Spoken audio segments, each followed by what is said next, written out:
Hi, everyone. Thanks for tuning into this episode of the SpookNotes podcast, where we get academic about everything that goes bump in the night. My name is Marlayna. And I'm Connor. And on today's episode, we will be reviewing... Us. The new movie Us. It just came out, Yesterday. Yesterday From when we're recording. Yeah, so this episode we're going to do one of those first impressions episodes of the movie. Mm-hmm. We just saw it less than an hour ago. Yep. Just got right home, didn't talk about it as always, yep. and we're just sitting here in silence, ready to review it now. Give our All literal first impressions. Let's do this thing. Should we? So, as always, we are going to spoil it. Yeah. So if you don't want it ruined in any way. Well, first, let's give our spoiler-free first opinions, so people can get our initial opinions spoiler-free, and then we'll go into the spoiler stuff. Great idea. Indubitably. Very much so. Okay. Well, as we always do, spoiler-free first opinions. Simple yes or no. Yep. Did you like it? Yep. Yes. So, both yes? I think so. Well, one was a yep. But... Yeah, one was a yes. Or a yep. But I meant it as a yes. Okay. Fucking see the movie. That's what we're trying to say. Alright. Okay, so now, that's all we're going to say for the spoiler-free, because we don't like being hampered by the spoiler rules, so... Alright, guys, it's the end of the podcast. Have a great fucking day. Goodbye. So, if you don't want any spoilers, you want to see the movie, and we both recommend it, clearly, go away, and then come back and listen to us, and then this is your official warning now. Okay. So, now we're in the spoiler section. Spoiler alert, everybody fucking dies. This movie's a shit show. It is, yeah. No, that is not true. Don't listen to me. I'm very hyper. I ate a lot of salsa today. Okay, go ahead. Sorry. Well, okay, so now we're in the spoiler section. Now we can talk about it in depth. Yes. So you liked it, right? I think so. Yeah? Did you like it? I did. I would say... We'll get into ratings at the very end. I will say I loved it. It's a hesitant love, so it's not a complete love, but I loved it. Mm-hmm.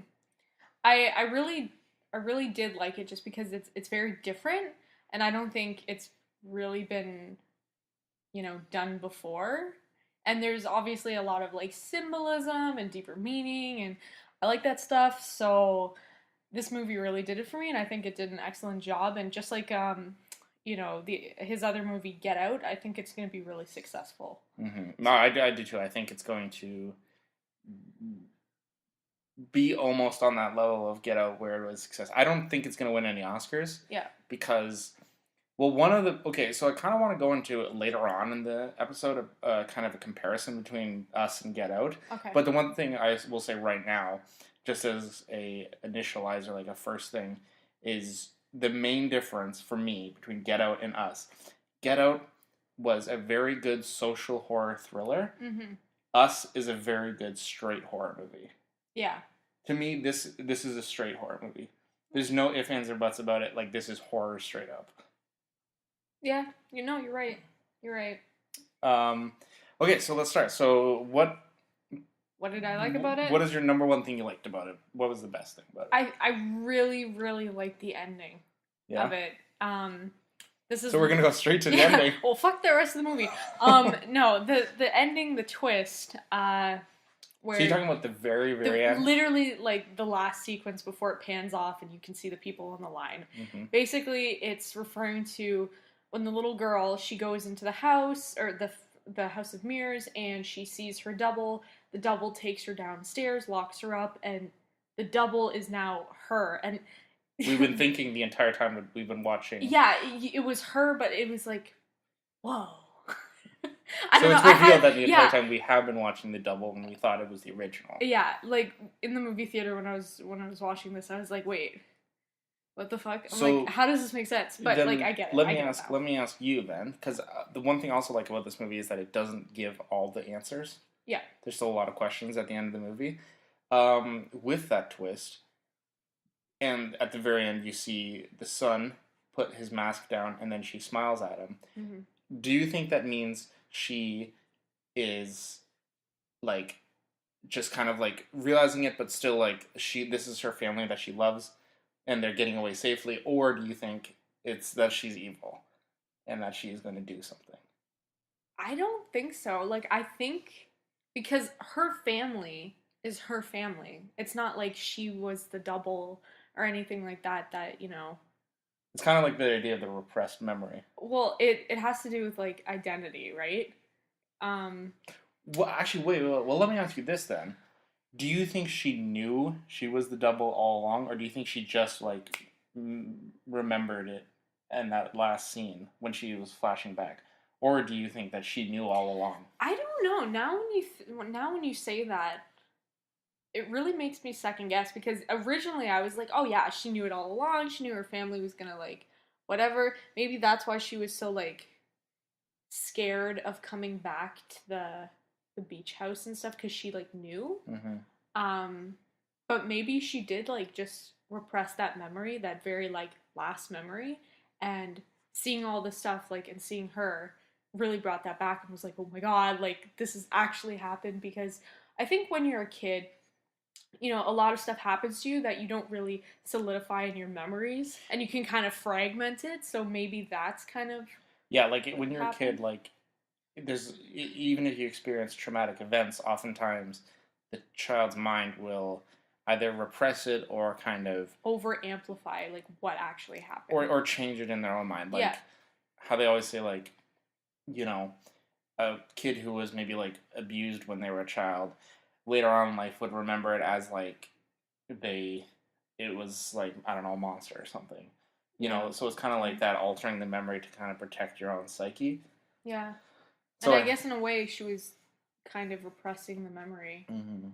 to protect herself because like she knew that not everything is really what it seems.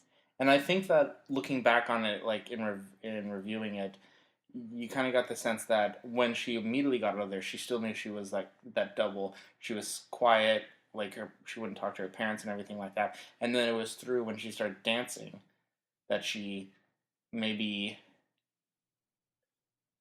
Like found herself. found herself, or even like in a more literal sense, because they talked about how the difference between the tethered and the normal people were that they didn't have a soul. They Yeah. were just kind of like copies, Yeah. like blank Like genetic copies. copies Yeah. of these So people. maybe like through dance, through that creative side, that's how she got her soul back.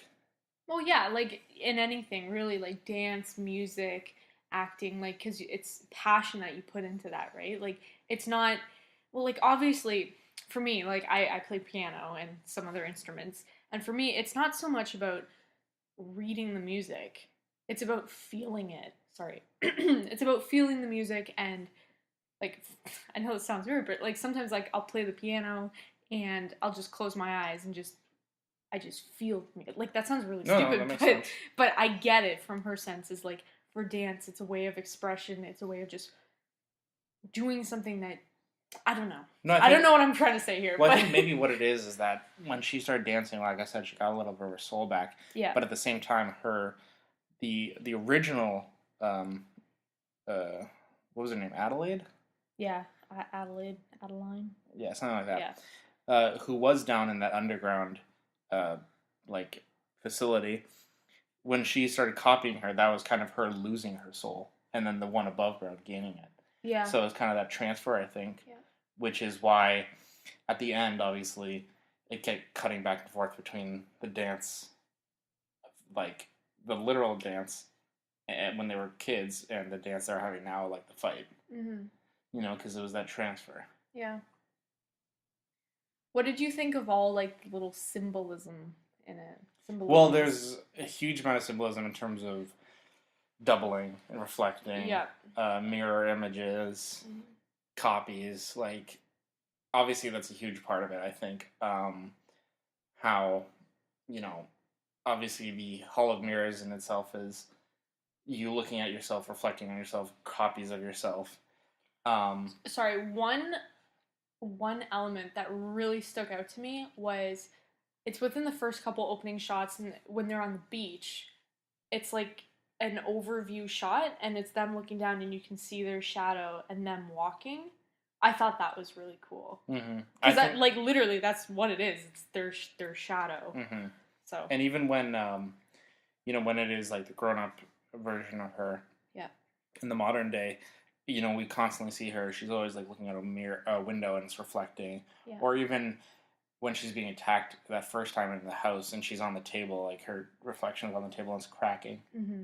Yeah. So it's a lot of that like imagery of mirroring and stuff like that, and doubling. But also, I think just in like not so much the actual imagery, but just kind of like the actions of the characters. There's lots of doubling. Yeah. Like we saw for like specifically how like for example when the dad would adjust his glasses, his copied version of himself would like the same thing.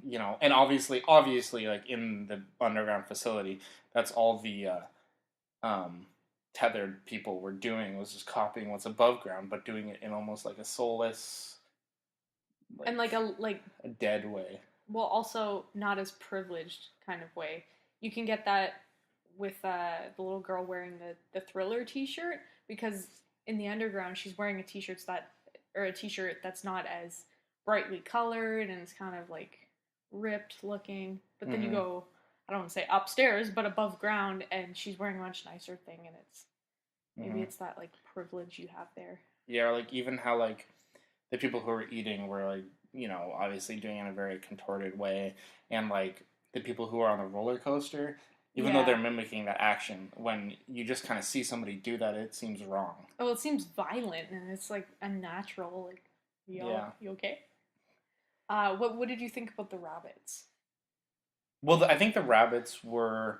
I think that they have a symbolism to them and a meaning. I don't really know what that meaning is, but in the practical standpoint, I think it was that whatever government organization set up these facilities and cloned these people, the rabbits were their first attempts. They cloned the rabbits first, and then every rabbit had a clone. Mm-hmm. That's why the rabbits were all there. And that's why, obviously, in the beginning, the rabbits were caged up, just like the tethered people were still caged in the underground facility. Yeah. And then at the end, obviously, the rabbits all escaped. Yeah. See, I thought it was kind of like going down, like, because you see the going down the rabbit hole. Going down the rabbit hole, losing your sense of identity by going underground because you're really not who you are. Vice versa, if you're to go above ground, you're not in your zone, right? So you're losing your sense of identity. Like, how do I fit in? Like, this is not how I was used to life. And I think even just in the sense how rabbits tunnel, they always have. Yeah.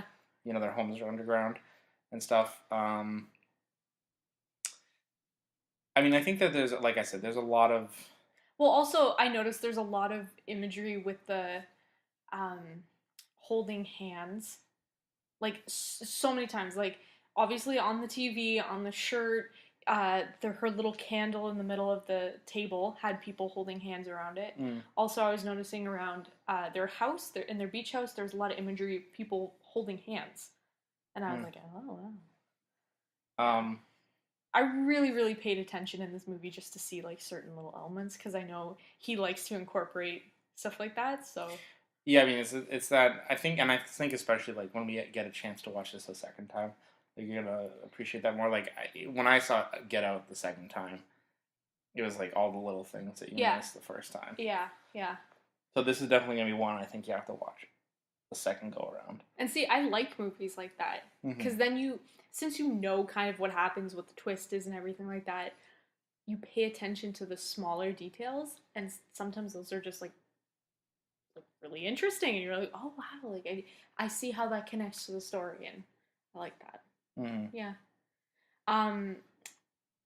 Okay, so you know how the one guy's holding the sign that says like Jeremiah 11, which is obviously a mirroring.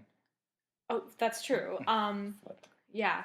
But I actually researched it when we were driving home. It had something to do with like God kind of punishing his people and not letting them escape and not giving into any mercy and stuff like that. So I thought that was really interesting of how that kind of worked, because that kind of goes with like the people who are underground, like the tethered people.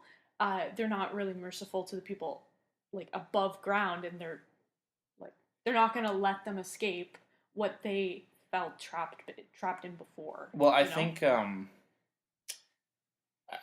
that is, when we keep going on the imagery train, I think that the underground facility can mean a few different things as well. Like, obviously, you can view it as descending into hell. when she was going down there, especially with the red light. Yeah.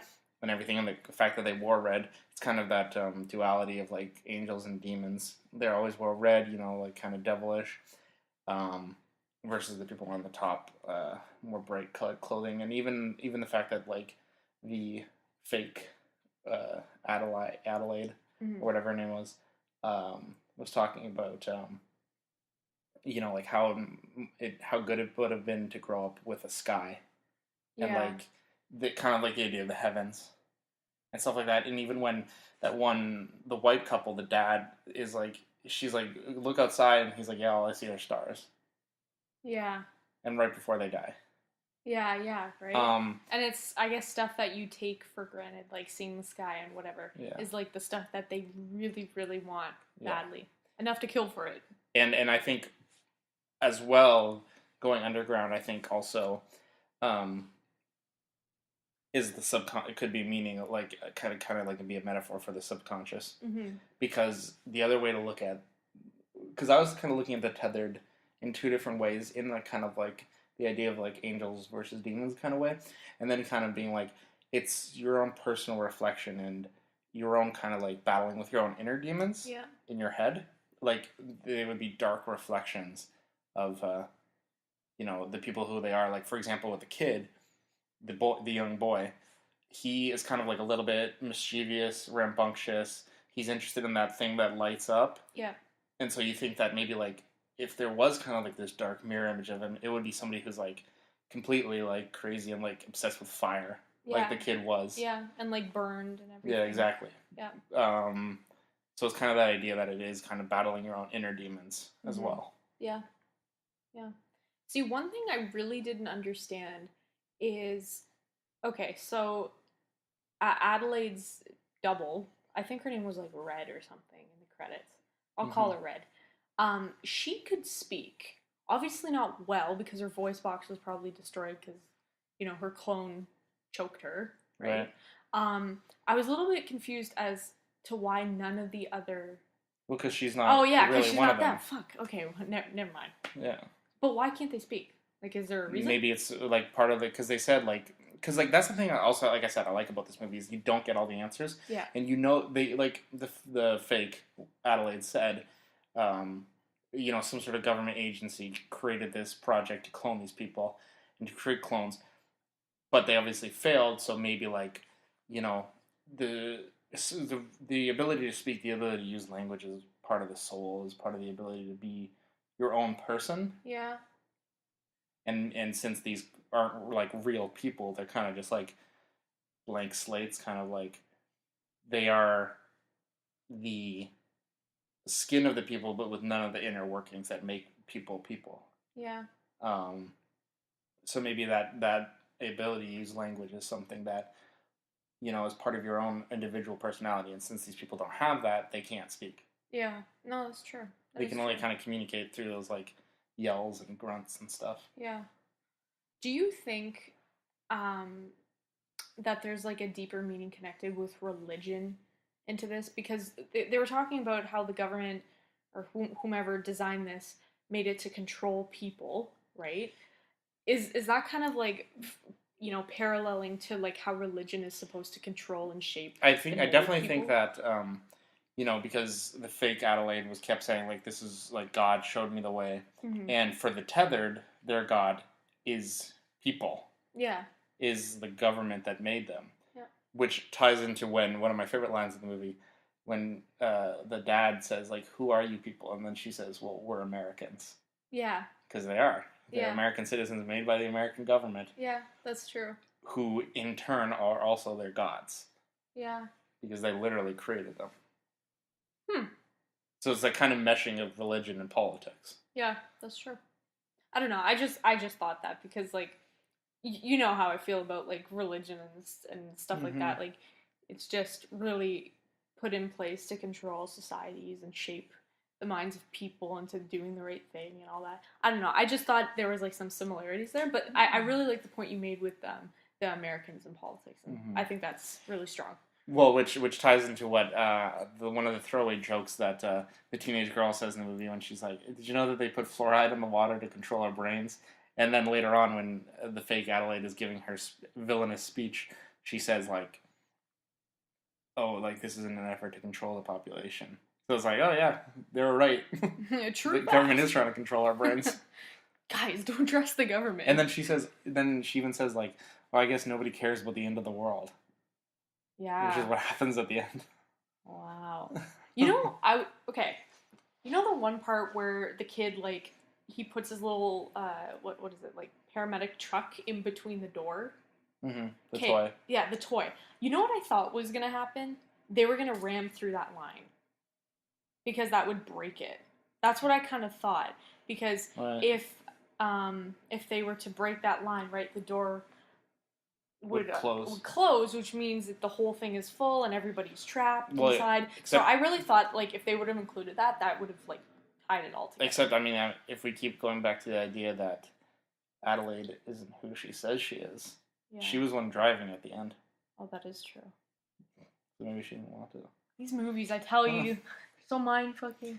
I mean, I think we're getting into a little bit of, like, our guesses and stuff, but I think that this movie is very much open to interpretation. Yeah. And, I mean, I guess we can get into a little bit, but, like, I mean, I think looking at this movie, it obviously does draw comparisons to Get Out.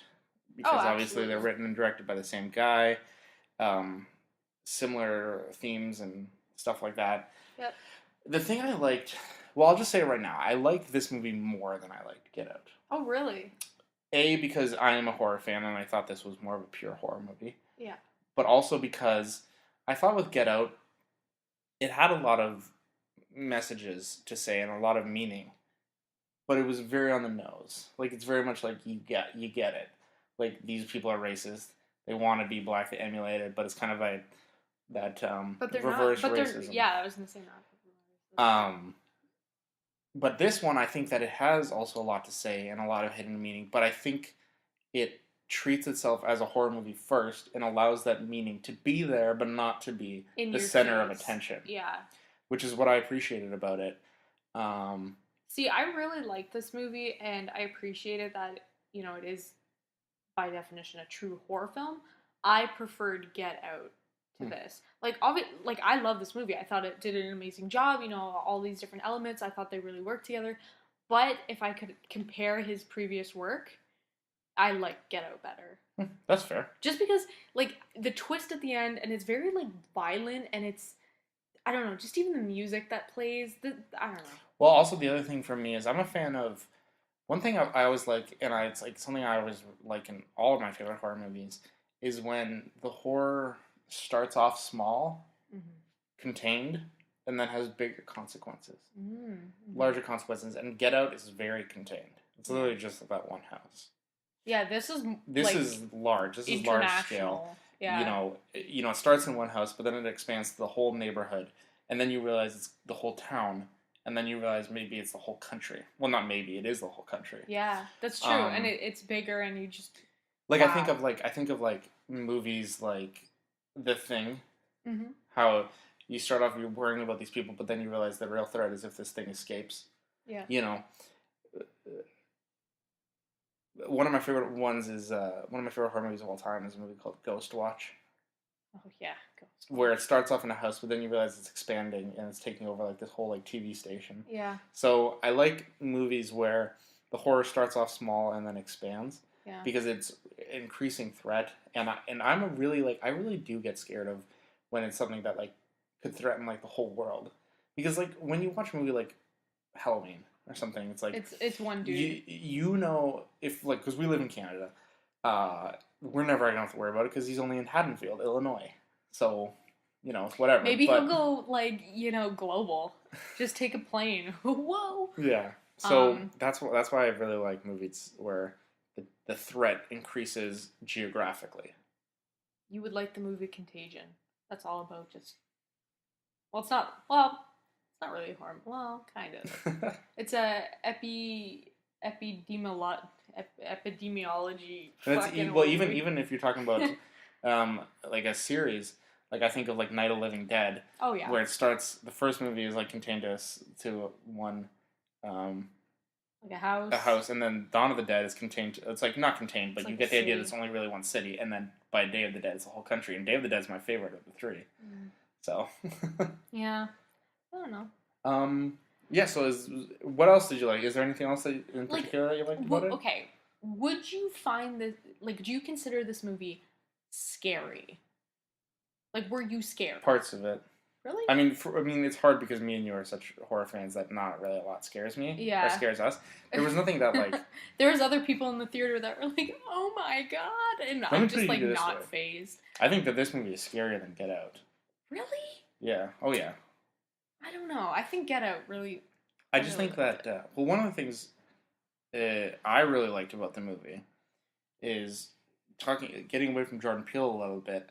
I thought that the actors in the movie did a great job, especially because everybody basically had to play two roles, including not only just the main family but the white family as well. I thought they were really good. Yeah. But obviously, Lupita Nyong'o, who plays the main character, was great. Mm-hmm. I thought she was wonderful, both as the real her and then the fake her. Yeah. Winston Duke, who played the dad, I thought he was very believable as just like a dad. That's true. Well, he was throwing around dad jokes left and right, and I'm like, yes. I thought the little boy was really good. Yeah. So, same with the teenage girl. Like I thought they were all good, and then that's what scared me about this movie is that they introduce you to these characters first, let you get to know them, and then you see their evil versions. Yeah, their alter ego. And how they play those differently is really good, because obviously all the actors played obviously the different roles. Yeah. Which honestly I think would be challenging as an actor, because you get so used to one character and, taking on their mannerisms, their characteristics, their entire persona, and then, throw that shit aside, now you gotta do their, darker, evil, repressed version. And I think that's really cool. Well, one movie I know you've never seen before, but if you like this, you would love the movie Dead Ringers. Yeah? The David Cronenberg movie. I think I started watching. That's the one with, the claws on the... Is it? Yeah. Okay. Really good. Anyways. I really like the acting in this movie, and I think that's what scared me, is that when you see these, double versions, I think that the tethered really are scary. Mm-hmm. When it's just, them hunting them, and how they each have their own distinct personality. Yeah. You get the sense that the evil version of the teenage girl was, really, purely insane, just crazy. Yeah. The dad was kind of this big, oaf, but, scary, just giant kind of guy. Yeah. Well, because his name was, Abraham. That obviously has something to do with the Bible. Yeah. Because the main dad's name is Gabe. It's short for Gabriel. Gabriel and Abraham. Okay, what happened? I don't know. I don't know exactly, but they're both guys, biblical we went to names. A Catholic school. I didn't pay attention to religion. Okay, what's that story about? I don't know. I'm just saying they're both biblical names.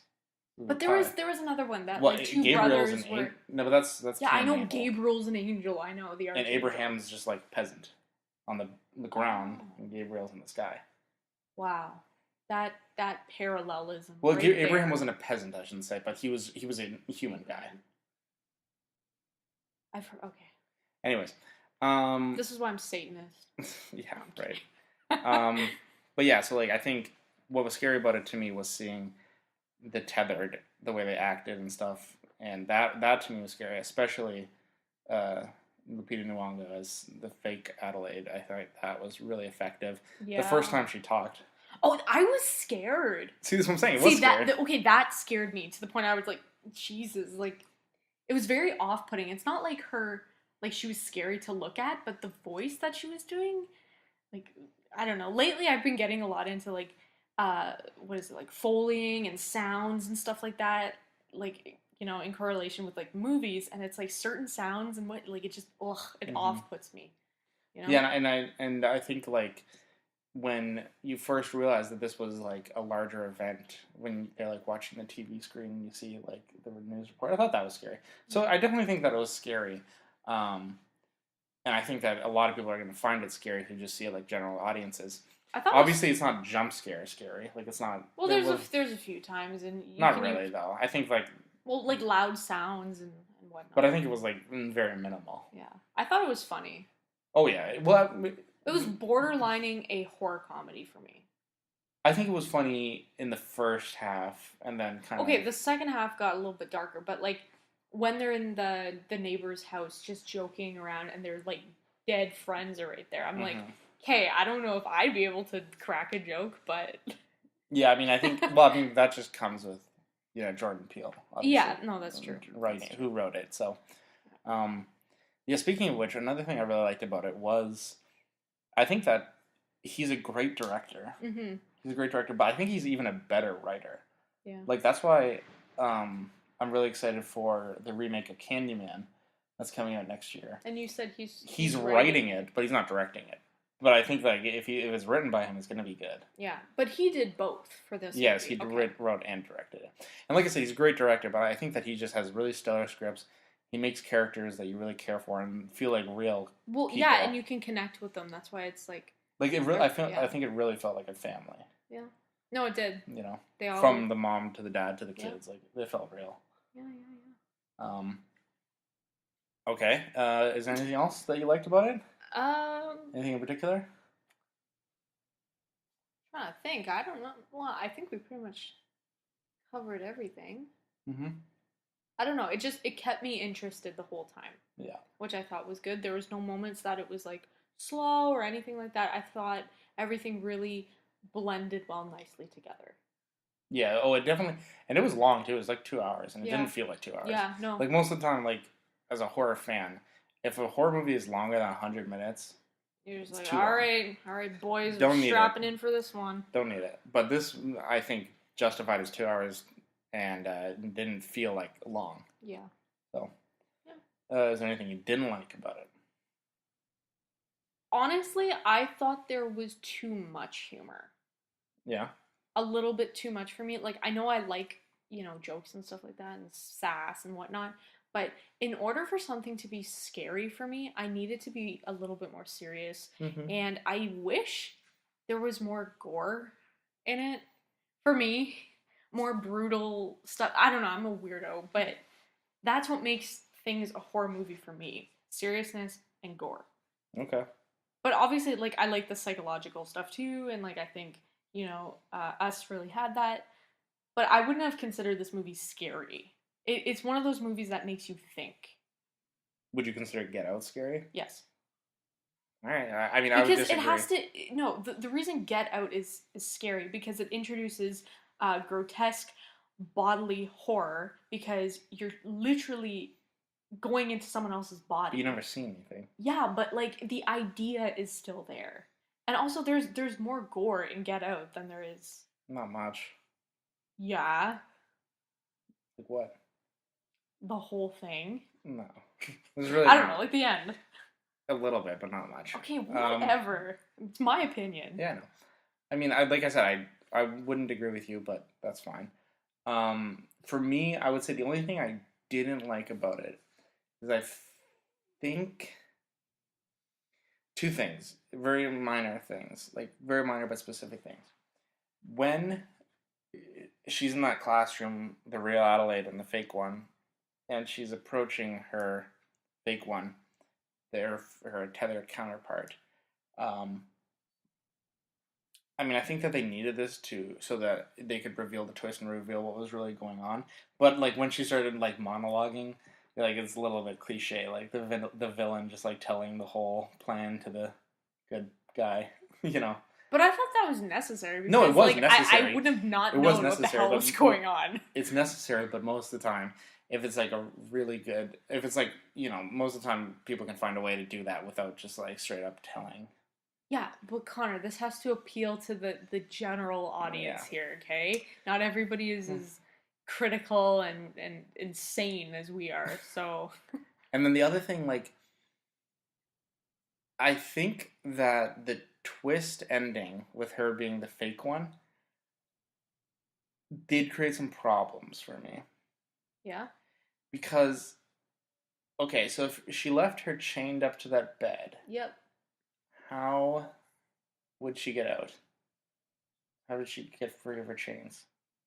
What do you mean? The like when she... Oh, I don't know. But all the other tethered are just doing actions that the people above are doing. Connor, maybe she just broke out. How? I don't know. She's a little girl. I don't know. Maybe the government set her free. But the government was gone by then. Connor, I don't know. And then also brings up the problem of, if she was able to find a way out, why couldn't the other tethered find a way out? Good question. I don't know. Maybe it had something to. I don't know. Like, I don't know. I think that I like the twist, and at the same time, it does create a few problems for me. But I like the way it leaves you feeling at the end a little still uneasy. And the other thing I like about it is that with Get Out, the ending we got was a happy ending. Although there was actually a deleted alternate ending where it's like he actually does get caught by the police and sent to jail, and it's more of a sad ending. Meanwhile, I definitely think that this is not a happy ending. It's an uneasy ending because you don't know. Exactly. But it really, okay, it depends how you're looking at it, right? If we were never introduced to the idea that she was actually the real tethered person, it technically would have been a happy ending. Well, except for the fact that the whole world is blown apart. Or not the whole world, at least America, but yeah. Yeah, but aside from that, aside from the destruction of America, you don't need that fucking world. No. Whatever. But she really hasn't. She's not changed in any way, other than the fact that you are just revealed as an audience member that she is actually this person. But her personality and everything is still the same. She's not. We assume. She's not technically insane. We assume. We don't know. Maybe she is. Listen, I'm hoping for the best. I really like this family. I'm really dedicated to them. I want them to have the best life. So I'm not going to be cynical like you. All right. Okay. Anything else? So, do you want to go into final thoughts? I thought these were all our final thoughts. Well, no, those are our original thoughts. Now these are our final thoughts. What the fuck is the difference? Well, what's your overall What's your final thoughts? I thought it was really good, very well written and directed, great cast, great choice of filming locations. I thought the whole idea with the pier and the beach. It was unique. Yeah, I really like that. All in all, good movie. A great family film. A very hearty movie. See, one of the things, and I'm maybe stepping back from it a little bit, but one of the things I was thinking about when we were watching it, near the end when she was going to the underground lair, I was like, I really hope that this movie isn't the best movie I see this year, because it's like one of the first big horror movies of this year. So it'd suck if this was already the best one. Yeah, but you wouldn't be able to make that judgment. Yeah, I know, but I'm like, it was so good to the point where I'm like, I hope it's not already the best one, because I want to see more. Well, you will. Yeah, I know. So just go into these movies with an open mind. I do. Okay.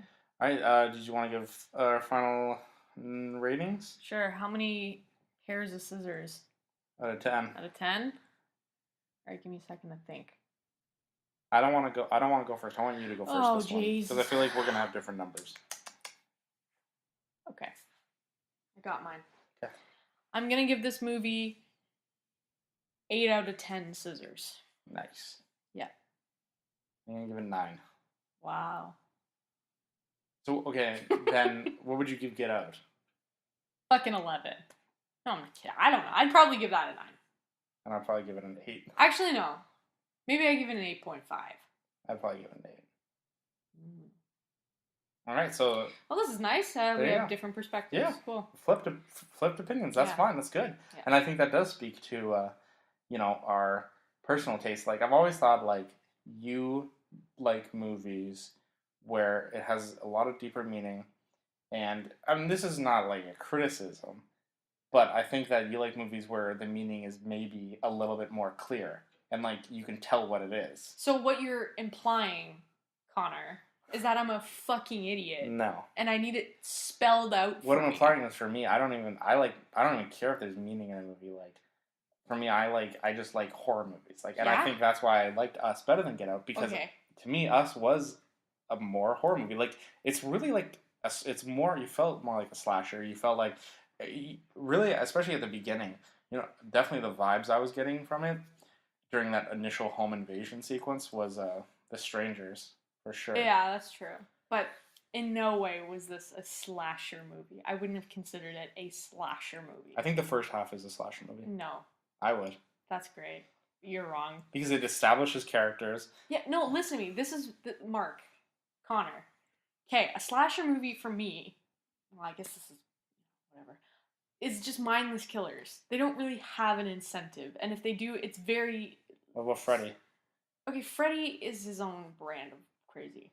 But I'm talking about people like Michael Myers, Jason, Leatherface. Like, really, they're killing just for the sport of it. Well, Leatherface is killing to protect his home. Well, Leatherface is just hungry and just wants to eat people. Yeah, but he only kills those who, like, get near him. He doesn't hunt them. Okay, whatever. But these people... But I'm just talking about, like, the tropes of it. Like, when you think of a slasher movie in your head, like, what kind of movie it is. And I definitely think the first half of this is a slasher, like, home invasion movie. And then the last half, it is, I think, more unique, and it becomes its own thing. I think that overall, I preferred the first half to the second. And I think that... I prefer the second half to the first. Potato. I don't know, like, it's just, I think that... I do credit Jordan Peele. I think that he's very smart. I think that he made something that is a traditional horror movie and then made it his own thing. Yeah. And I think we can both agree that, I think he's pretty much established himself now as like a modern horror maestro. Yeah. And even though I don't think he's as involved, like he's obviously not writing and directing, I can't wait to see the Twilight Zone as well. I know, that should be really cool. Yeah, so, but yeah. Yeah. So those are the thoughts. So you give it an 8, us? Yep. I give it a 9 out of 10. Mm-hmm. So overall, that's 17 out of 20. Math. For the SpookNotes podcast. Wow. Pretty good. Yeah. Alrighty, well... well, it's been a slice. You have anything else to say? I don't know, I think we should cut this short. No pun intended at all. Pun kind of intended. Whatever. Where can they find us, Marlayna? Well, you can find us at... Oh, fuck, where can you find us? On iTunes, SoundCloud, and YouTube, all under the handle SpookNotes. Or SpookNotes Podcast. Any of the notes of the spook. Feel free to send us an email. Let us know what you thought. Let us know what you think at spooknotes@gmail.com. Mm-hmm. Send us your questions, comments, concerns, maybe suggestions for future videos. A nice simple hello. We said this already, but if anybody's listening to the very end, and we'll say it again, the first person who ever emails us, we will do whatever idea you want. We will do whatever you want. You can send us any movie to review on this podcast, and we will do it. We'll give you a solid $10. No. From Connor's bank account. No. But we will... No, the first person who ever says, hey, you should do this movie, we will do that movie. Yes. No matter what it is. Anything. Even if it's a movie we've already done. Anything for the followers, you know? Alrighty. Alright, well, it's been a slice. Don't forget. No, you got it wrong. What did I do? It's and as always. Oh, I don't care. And as always, have a great day, guys. That's not it. Then you say it. It's and as always. Don't forget to cite the SpookNotes. Bye. Bye.